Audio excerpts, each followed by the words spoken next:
रामपुर से इस वक्त की बड़ी खबर। समाजवादी पार्टी विधायक आजम खां के हमसफर रिसोर्ट पहुंची पुलिस। तो रामपुर से इस वक्त की बड़ी खबर, जहां समाजवादी पार्टी विधायक आजम खां के हमसफर रिसोर्ट पहुंची पुलिस।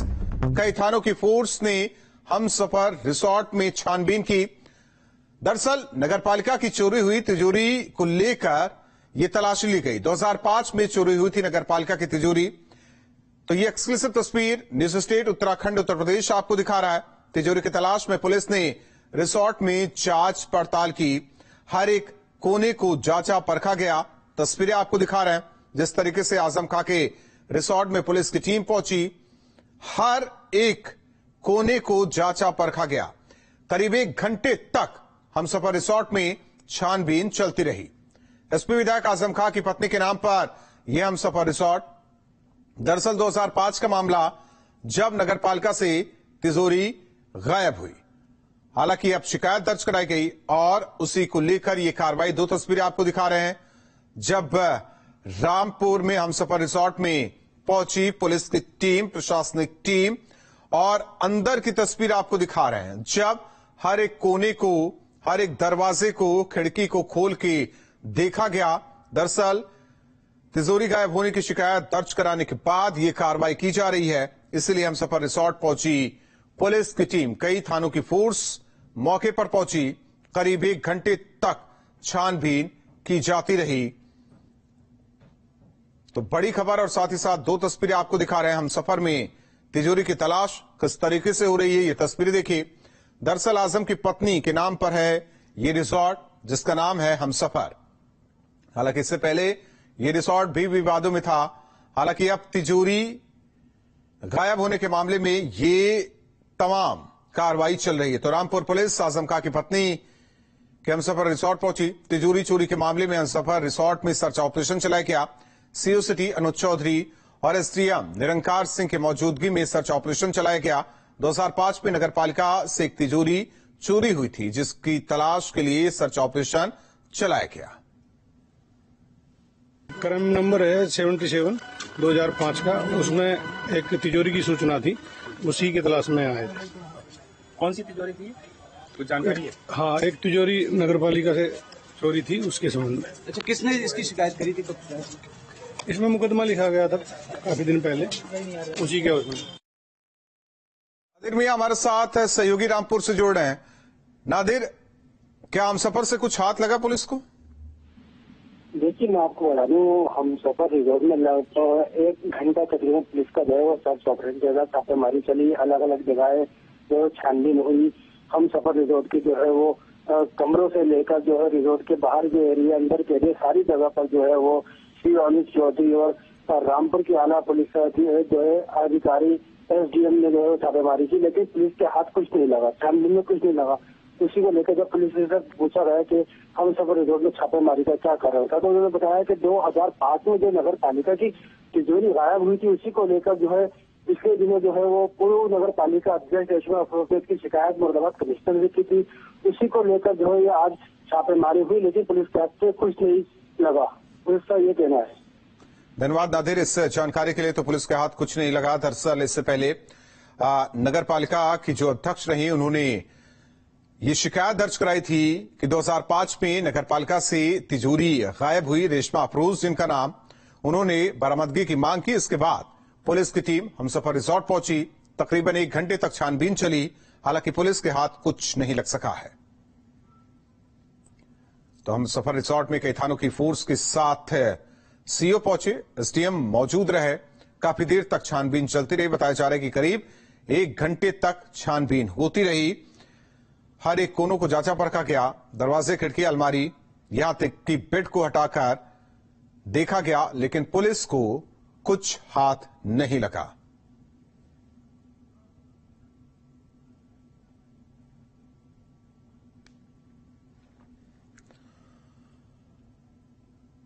तो योगी 2.0 में भी लगातार माफिया अपराधियों पर कार्रवाई जारी है। बुलडोजर वाली कार्रवाई हो रही है। 5 तस्वीरें आपको दिखाते हैं।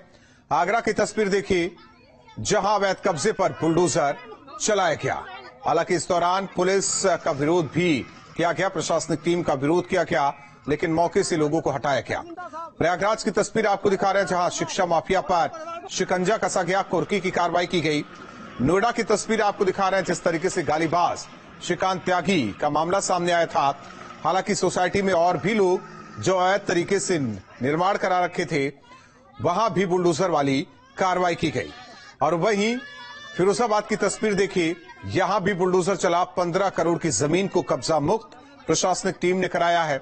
गाजीपुर में बाकायदा मुनादी कराकर गौ तस्कर की संपत्ति कुर्की गई है। तो ये 5 तस्वीरें आपको दिखा रहे हैं, जिस तरीके से लगातार अवैध कब्जा धारक, शिक्षा माफिया या दूसरे माफिया हों, उन पर कार्रवाई हो रही है।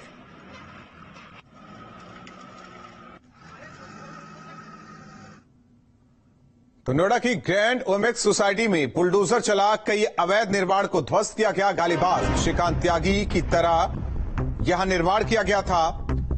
कई फ्लैट्स पर यह कार्रवाई की गई है। जहां जहां अवैध निर्माण था, वहां बुलडोजर वाली कार्रवाई हुई है।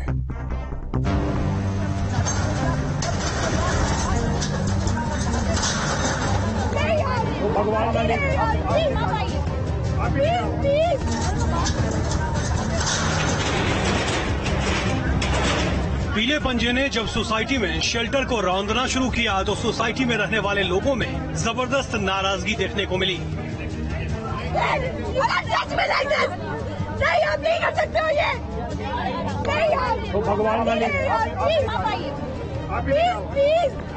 फिरोज के बाद भी बुलडोजर हाई राइज सोसाइटी में घुस चुका था। एक एक कर सभी इंक्रोचमेंट को चुन चुन कर हटाया जाने लगा। इसके लिए जेसीबी और ट्रक सोसाइटी के भीतर पहुंच गए। हालांकि लोगों ने सोसाइटी का मेन गेट बंद कर दिया था, लेकिन प्रशासन के बुलडोजर के आगे विरोध न चल सका। दरअसल नोएडा अथॉरिटी ने सोसाइटी में अवैध अतिक्रमण को लेकर 48 घंटे का अल्टीमेटम दिया था, जिसके बाद शुक्रवार को टीम अतिक्रमण गिराने पहुंच गई। माहौल में तनाव को देखते हुए भारी संख्या में यूपी पुलिस की मौजूदगी भी रही। खाली ओमैक्स को क्यों टारगेट किया जा रहा है, आप मुझे ये बताइए। एनसीआर में क्या दूसरी कोई सोसाइटी में शेड्स नहीं पड़े हैं बालकनी में? खाली ओमैक्स क्यों? सोसाइटी में प्रशासन की ओर से सर्वे किया गया था, जिसमें पता चला था कि 90 से अधिक ग्राउंड फ्लोर के फ्लैट में अतिक्रमण किया गया है। पहले नहीं था, उसी के बाद ही उठा मामला। उसी के बाद ये उठा है। दरअसल जिस तरह से हम बता रहे हैं कि सबसे पहले जो कार्रवाई हुई थी ग्रैंड ओमेक्स सोसाइटी में, वो श्रीकांत त्यागी का जब प्रकरण सामने आया था उसके बाद हुई थी। और उसी के बाद से ये मामला उठने लगा कि इसी तरह से और भी फ्लैट्स हैं ग्राउंड फ्लोर पर जिन्होंने इसी तरह का अतिक्रमण किया हुआ है। सर्वे के बाद अल्टीमेटम की 48 घंटे की मियाद पूरी हो गई। जब निवासियों ने अतिक्रमण नहीं हटाया तो प्रशासन के बुलडोजर ने एक्शन लिया। आपको बता दें कि इससे पहले ही इसी सोसाइटी में श्रीकांत त्यागी के अवैध निर्माण पर 7 अगस्त को बुलडोजर चलाया गया था, जिस पर त्यागी समाज ने एक पक्षीय कार्रवाई का आरोप लगाया था और नाराजगी जताई थी, जिसके बाद शुक्रवार को प्रशासन ने दूसरे अवैध कब्जों के खिलाफ भी बड़ा एक्शन लिया। श्रीकांत त्यागी प्रकरण के बाद नोएडा की ग्रैंड ओमेक्स सोसाइटी एक बार फिर चर्चाओं में है और इस बार वजह है ग्रैंड ओमेक्स सोसाइटी में 90 से ज्यादा ग्राउंड फ्लोर के जो फ्लैट्स हैं उनके बाहर का जो अतिक्रमण है उन्हें तोड़ने की कार्रवाई नोएडा प्राधिकरण की तरफ से की जा रही है। फ्लैट के बाहर जो अवैध निर्माण किया गया है उस पर जेसीबी का पंजा चल रहा है, जिसका विरोध यहाँ के रेजिडेंट करते हुए दिखाई दे रहे हैं, लेकिन पंजा है कि रुकने का नाम नहीं ले रहा है। वीडियो जर्नलिस्ट पुनीत के साथ हिमांशु शर्मा, न्यूज स्टेट, नोएडा। बड़ी खबर प्रयागराज से, शिक्षा माफिया के एल पटेल की संपत्ति कुर्क हुई है। ममफूटगंज में करोड़ों के 2 मकान कुर्क किए गए। डीएम के आदेश पर गैंगस्टर एक्ट के तहत यह कार्रवाई की गई है। 10 करोड़ की चल संपत्ति पुलिस ने कुर्क की है। परीक्षा भर्ती घोटाले में आया था केएल पटेल का नाम। कुछ दिन पहले जमानत पर रिहा हुआ था केएल पटेल, तो वही मकान जहां कुर्की की कार्रवाई की गई है। दरअसल शिक्षा माफिया जिस पर यह बड़ा चाबुक प्रशासन का चला है। ये एक शिक्षा माफिया है और इनके अगेंस्ट गैंगस्टर एक्ट के अंतर्गत ये कार्रवाई की गई है, कुर्की की कार्रवाई है। इसमें लगभग इनके जो संपत्ति है 2 मकान है, जिसका टोटल वैल्यू लगभग 10 करोड़ का है।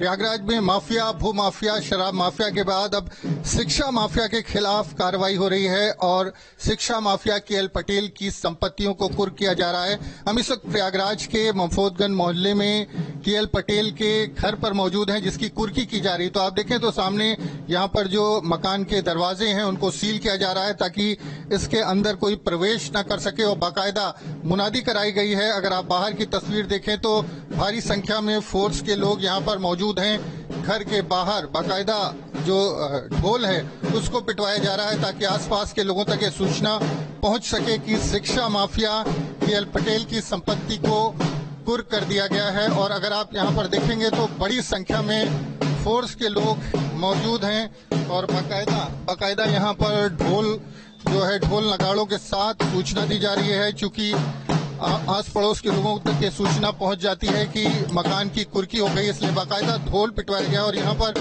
नोटिस बोर्ड लगाया गया। केएल पटेल से संबंधित जो भी संपत्ति मिलेगी उसको चिन्हित करने का प्रयास किया जा रहा है और उसको भी इसी संपत्ति की तरह कुर्क कर दिया जाएगा।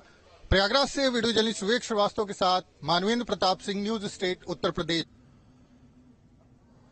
बड़ी खबर झांसी से केशव मौर्य का अखिलेश पर निशाना, अपराधियों की सरगना है अखिलेश। तो बड़ी खबर झांसी से केशव प्रसाद मौर्य का अखिलेश पर निशाना। वहीं केशव प्रसाद मौर्य का कहना है कि अपराधियों की सरगना है अखिलेश, अपराधियों के अलावा उनके पास मुद्दा नहीं। देश विरोधी गतिविधियों के चलते पीएफआई पर प्रतिबंध भी लगा है। तो एक तरफ अखिलेश पर हमलावर तो दूसरी ओर पीएफआई पर बयान देते नजर आए केशव प्रसाद मौर्य। तो आप ये जान लो, उत्तर प्रदेश के अंदर कोई भी अपराधी होगा, कोई भी माफिया होगा, हमारी सरकार में अपराधियों के खिलाफ कार्रवाई होती है, उनकी पूजा नहीं होती। नंबर 1। और श्री अखिलेश यादव जी क्योंकि अपराधियों के सरगना है, माफियाओं के सरगना है, दंगाइयों के सरगना है, तो उनके द्वारा इस प्रकार के बयान आना कोई मुझे आश्चर्यजनक नहीं लगता। वो रोज बयान देते हैं, अपराधियों का साथ छोड़ दें तो उनके पास कोई ऐसा विरोधी मुद्दा नहीं रहेगा। जो केवल मुस्लिम वोटों की फसल काटना चाहते हैं उनको आने वाले समय में इसकी भारी कीमत भी चुकानी पड़ेगी। और हिंदू की कौन कहे वो मुसलमान भी वोट नहीं देगा, क्योंकि मुसलमानों में भी एक बहुत बड़ी संख्या ऐसी है जो पीएफआई के विरोध में है। तो आप कुशीनगर दौरे पर पहुंचे डिप्टी सीएम ब्रजेश पाठक ने प्रशासनिक लापरवाही पर जबरदस्त नाराजगी जाहिर की। वो जहां जहां निरीक्षण के लिए पहुंचे अधिकारियों को फटकार ही सुनना पड़ा, क्योंकि कहीं भी व्यवस्था चाक चौबंद नजर नहीं आई।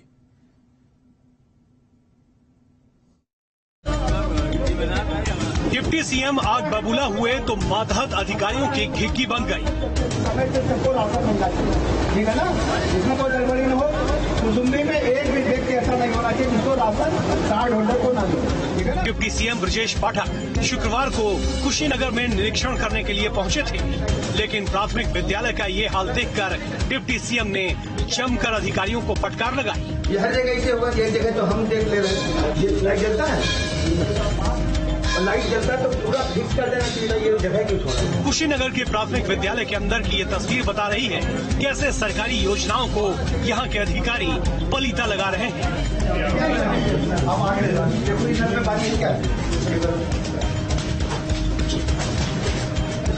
पूरा चलाना पानी, अभी तो यहाँ निरीक्षण है तब ये हाल है। जरा अब ज्यादा में चलना, टूट जाए टूटी है। विद्यालय में खाली चूल्हा देखकर बीएसए और डीएम की खिंचाई भी की गई। और इसके उपयोग में दिख रहा नहीं, उपयोग में आपका ये भरना भी उपयोग में नहीं है। सिलेंडर भी तो नहीं है यहाँ।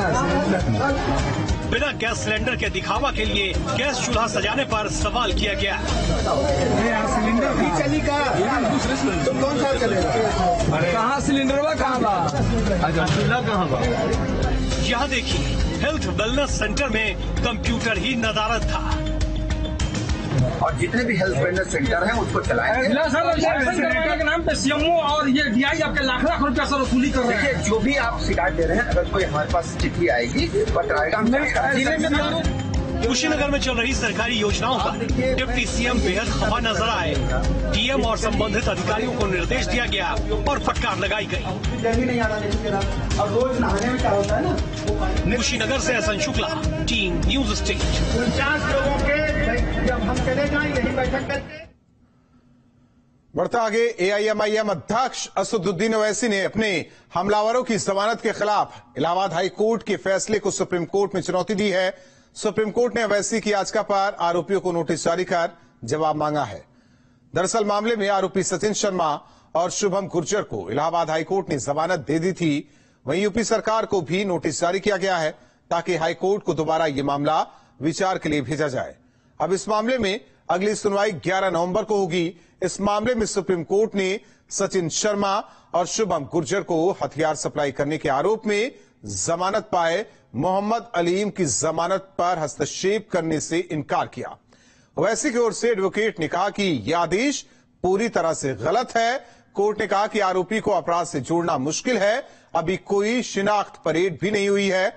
ओवैसी के वकील ने कहा कि इनकी जमानत से हमारे मुवक्किल को खतरा हो सकता है।